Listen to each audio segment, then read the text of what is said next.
Welcome to the Daily Demise, grave news worth knowing. This week's victim, Richard Attenborough, aka Santa Claus.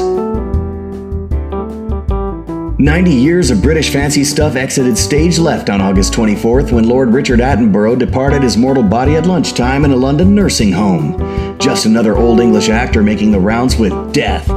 Sure, the old man busted out of Cambridge and straight into the Royal Air Force. A failed real pilot, this guy shook his English bits in World War II propaganda flicks, like those old stories shouting, "War is good!" You want to act? Join the service, young ones. Maybe this will help jog your sneakers. Jurassic Park. Dinosaurs and theme parks, remember? The Old Guy, remember? Longest running English stage production, The Mousetrap. Check. Typecast as a coward in flicks, this relic racked up a career worth 6 decades of things. 6, punks!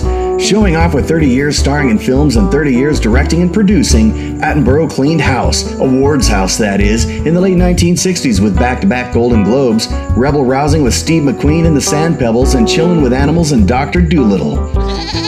Cranky with the Coward label, the old guy gave serial killing a shot in the 1971 film 10 Rillington Place. In between flicks and brushing his teeth, Attenborough said hell yeah to a presidency of the Royal Academy of Dramatic Art, that is, and sure, why not, to directing the tiny films like Gandhi, Ben Kingsley perhaps, Chaplin, Robert Downey Jr., while drugged out, and the screen version of a chorus line, Dancing Peeps, yes! Word on the streets is that this elderly specimen was beloved by the universe, so no one hated him. Just to keep up, Attenborough hung out with the Muscular Dystrophy Association for a few decades. President, whoop whoop! Like the Energizer Bunny, Rick just kept going and going. We're tired now, right, punks?